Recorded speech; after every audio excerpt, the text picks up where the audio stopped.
سورہ بنی اسرائیل کی آیت نمبر 20 اور آیت نمبر 21 میں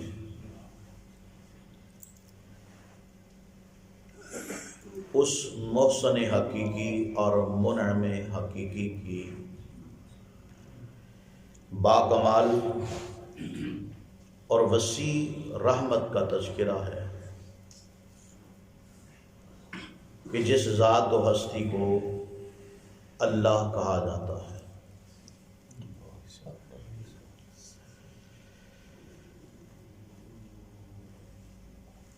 جس اللہ نے اس دنیا میں اپنوں کو بھی نوازا ہے اور بیگانوں کو بھی نوازا ہے۔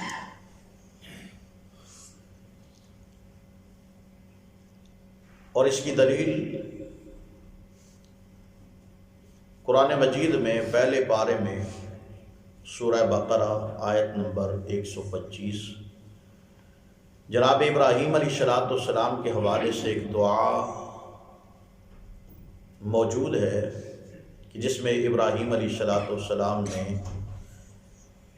بیت اللہ کی دیواریں مکمل کرنے کے بعد، بیت اللہ کو بنانے کے بعد پھر اس کی آبادی کے حق میں جو دعائیں کی ہیں، تو جناب ابراہیم علیہ السلام نے اللہ پاک سے جو دعا کی تھی، فرمایا وَإِذْ قَالَ إِبْرَاهِيمُ رَبِّ اجْعَلْ هَٰذَا بَلَدًا آمِنًا، کہ اے میرے رب، ابراہیم علیہ السلام دعا کرتے ہوئے کہنے لگے کہ اے میرے رب، اس گھر کو یعنی بیت اللہ کو امن والی جگہ بنا دے، امن والا گھر بنا دے۔ اور حقیقت بات یہی ہے کہ اللہ کے گھروں میں امن، یہی اصل مقصد ہوتا ہے کہ اللہ کے گھروں میں امن ہو، سکون ہو۔ اللہ کا گھر ہو اور بے سکونی ہو، بے چینی ہو، اضطرابی کیفیت ہو، ہر بندہ دوسرے سے چڑھتا ہو، تو اس میں اللہ کے گھر کا قصور کوئی نہیں ہے، ہمارا اپنا قصور ہے، ہمارے اپنے ایمان کی کمزوری ہے۔ حالانکہ جناب ابراہیم علیہ السلام نے اصل مقصد جو بیت اللہ کا بیان کیا ہے، عبادت تو ہے ہی، لیکن اللہ کا گھر دنیا میں وہ مرکز ہوتا ہے کہ جہاں پہ ہر قسم کے لوگ اکٹھے ہوتے ہیں، ہر ذہن کے لوگ اکٹھے ہوتے ہیں، ہر کنبے قبیلے کے لوگ اکٹھے ہوتے ہیں، یعنی مختلف اقسام کے لوگوں کا اگر کسی جگہ پہ مجمع لگتا ہے، اجتماع ہوتا ہے، اکٹھ ہوتا ہے، تو وہ مسجد ہوتی ہے۔ اور پھر صرف مسجد کے اندر اکٹھ ہی نہیں بلکہ ایک دوسرے کے ساتھ مل کے کھڑا ہونا نصیب ہوتا ہے، ایک دوسرے کے ساتھ عبادت کرنا نصیب ہوتا ہے۔ اور صرف ملنے تک کی بات نہیں ہے، اصل ملنے کا جو مقصد خود امام کائنات جناب محمد رسول اللہ صلی اللہ علیہ وسلم نے بیان کیا ہے، وہ یہ ہے کہ تمہارا آپس میں اللہ کے گھر میں ملنے کا مقصد کیا ہے کہ اللہ تمہارے دلوں کی نفرتوں کو نکال دے۔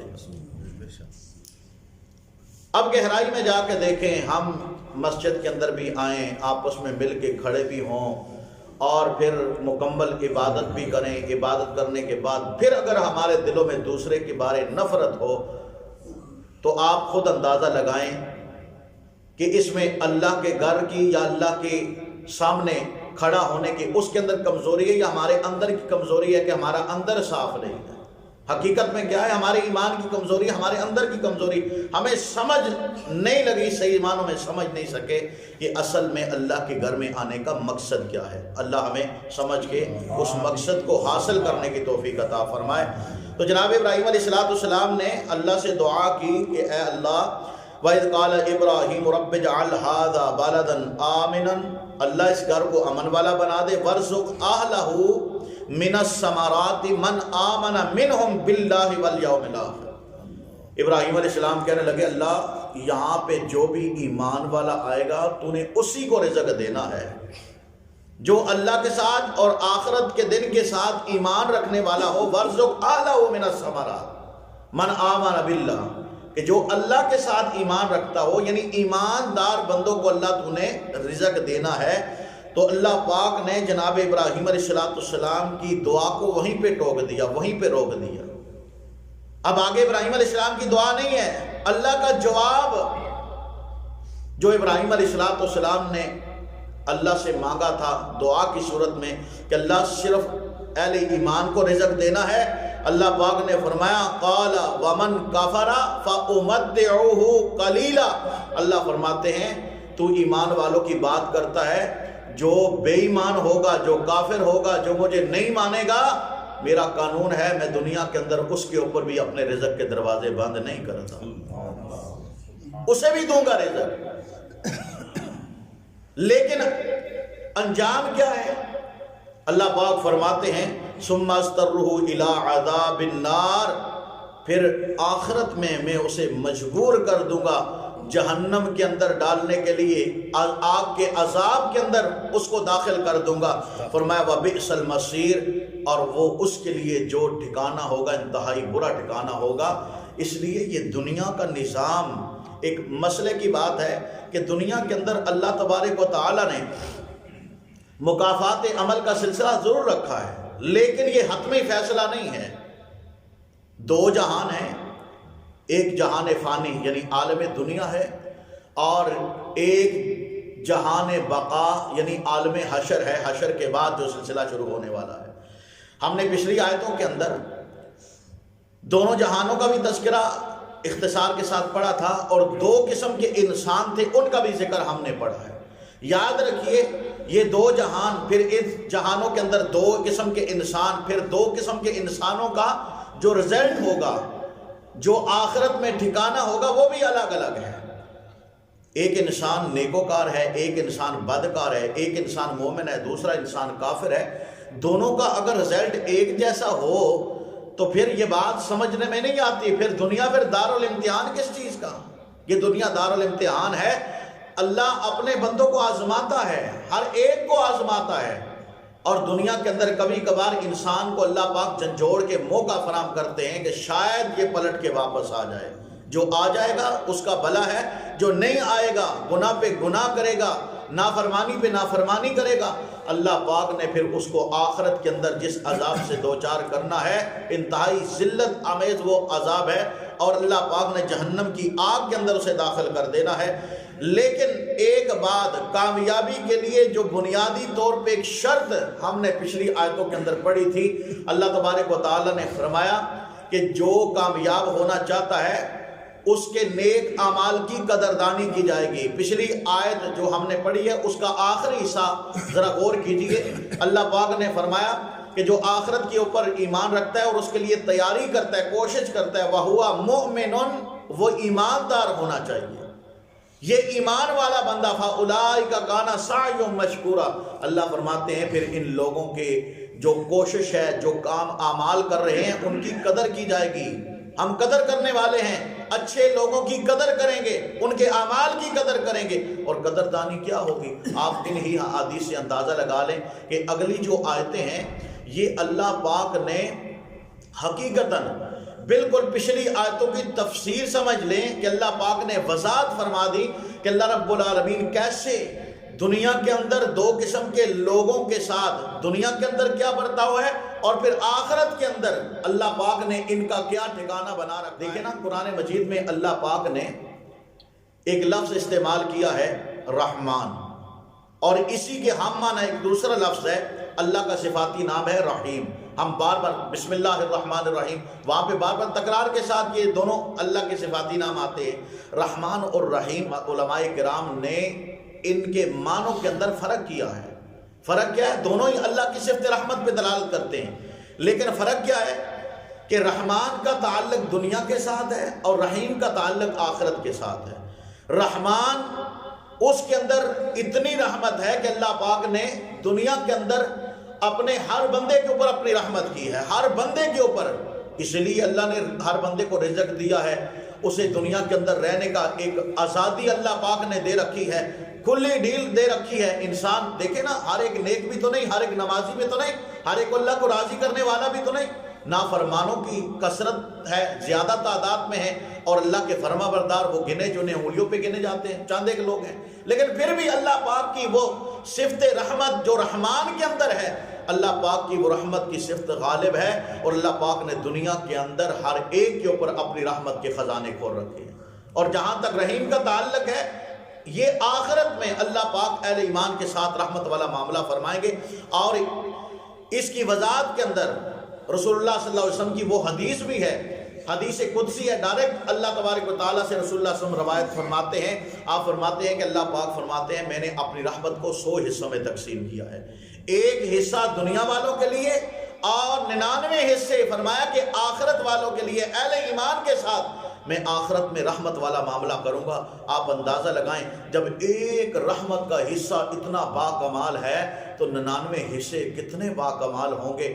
اور رسول اللہ صلی اللہ علیہ وسلم نے صرف ایک ہلکی سی جھلک دکھائی ہے، فرمایا قیامت والا دن ہوگا کہ ایماندار بندہ اللہ کے سامنے آئے گا، اس کے 99 رجسٹر حد نگاہ تک، یہاں بھی 99 حصے ہیں رحمت کے، وہاں بھی 99 حصے اس کے گناہوں کے، فرمایا کہ 99 رجسٹر حد نگاہ تک، ایک ایک رجسٹر جہاں تک نگاہ پہنچتی ہے گناہوں سے بھرا ہوا، کہیں بدکاری، کہیں زناکاری، کہیں چوری، کہیں غیبت، کہیں جناب فراڈ، کہیں دھوکہ، کہیں چغلی، یعنی سارے گناہ اس کے نامہ اعمال کے اندر موجود ہیں۔ لیکن ہے ایماندار بندہ، جب ترازو لگ جائے گا، اس کے اعمال کو تولا جائے گا میزان کے اندر، اس کے 99 رجسٹر جب رکھنے کا حکم دیا جائے گا تو بندہ اتنا نڈھال ہوگا، یہ اپنے تائیں سوچے گا بس آج میں ہلاک ہو گیا، یہ اپنے تائیں کہے گا کہ اللہ میرے سامنے سارا کچھ ریکارڈ موجود ہے، مجھے پتا ہے کہ میرے بارے جہنم کا فیصلہ ہونے والا ہے، اتنے گناہ، اتنی برائیاں، اتنی نافرمانیاں،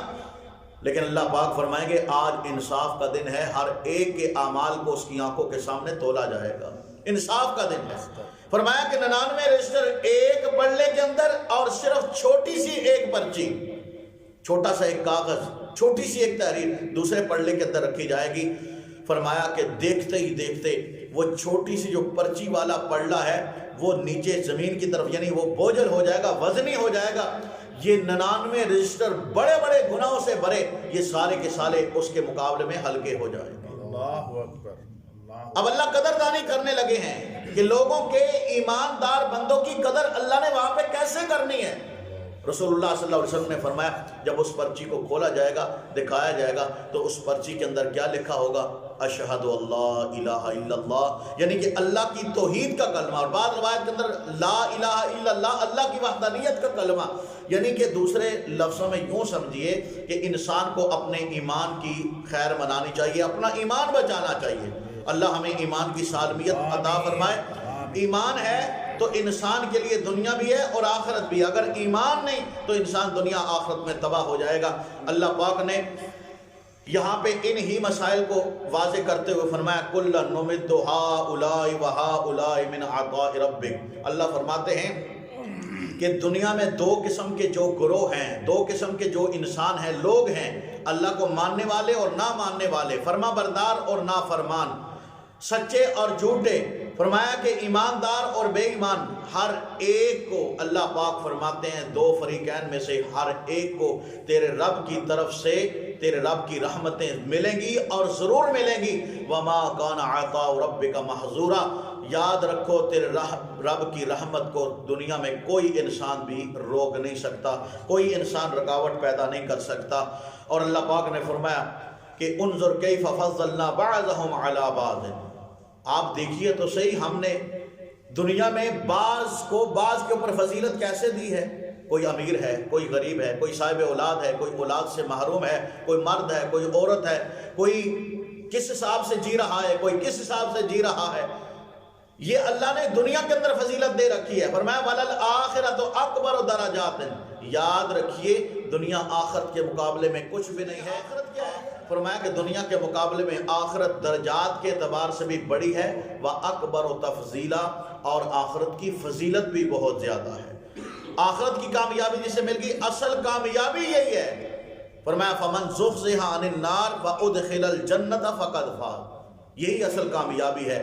دنیا کے اندر تو انسان غمی خوشی کا سامنا کرتے ہوئے، یہ زندگی کا حصہ ہے، کبھی دن غمی کے، کبھی خوشحالی کے، کبھی آسانی والے دن، کبھی مصیبتوں والے دن، یہ نظام زندگی اللہ پاک نے انسان کے لیے رکھا ہے۔ دنیا دار الامتحان جو ہوا، لیکن یاد رکھیے اس دنیا میں رہتے ہوئے اپنے رب کا کبھی شکوہ نہیں کرنا۔ وہ اللہ جس طریقے سے انسان، جس ذہن سے انسان اس اللہ کو پکارتا ہے یا اس اللہ سے رابطہ کرتا ہے نا، جو انسان کا اللہ کے بارے سوچ ہوتی ہے، اسی سوچ کے مطابق اللہ تبارک و تعالیٰ اپنے بندے کے ساتھ سلوک کرتے ہیں۔ ہمیشہ اللہ کے بارے اچھی سوچ رکھیں۔ اللہ انسان کی کوئی دعا بھی ضائع نہیں کرتے۔ جب دعا ضائع ہوتی ہے، انسان کے اپنے کرتوت ہوتے ہیں، اپنے ہی کرتوتوں کی وجہ سے دعائیں بھی ضائع ہوتی ہیں، نمازیں بھی ضائع ہوتی ہیں، صدقات بھی ضائع ہوتے ہیں، نیک اعمال بھی ضائع ہوتے ہیں۔ لیکن یاد رکھیے اللہ کسی کے اوپر ظلم نہیں کرتا۔ ظلم اللہ نے حرام کر دیا ہے، تو اللہ کے بارے حسن ظن رکھتے ہوئے ہر وقت اللہ سے مانگتے رہیں، مانگتے رہیں، مانگتے رہیں۔ اگر اللہ نے دنیا میں نہ دیا تو یہ اللہ پاک کی طرف سے عطا ہوگی کہ اللہ آخرت میں جنت کا سرٹیفکیٹ ہاتھ میں دے کے اللہ پاک فرشتوں کے پروٹوکول میں جنت کا حقدار اور وارث بنا دے گا۔ اللہ سے دعا ہے اللہ تبارک و تعالی ہمیں قرآن کا فہم نصیب فرمائے، صحیح ایمانوں میں میرے سمیت آپ سمیت اپنی اصلاح کی توفیق نصیب فرمائے۔ وآخر دعوانا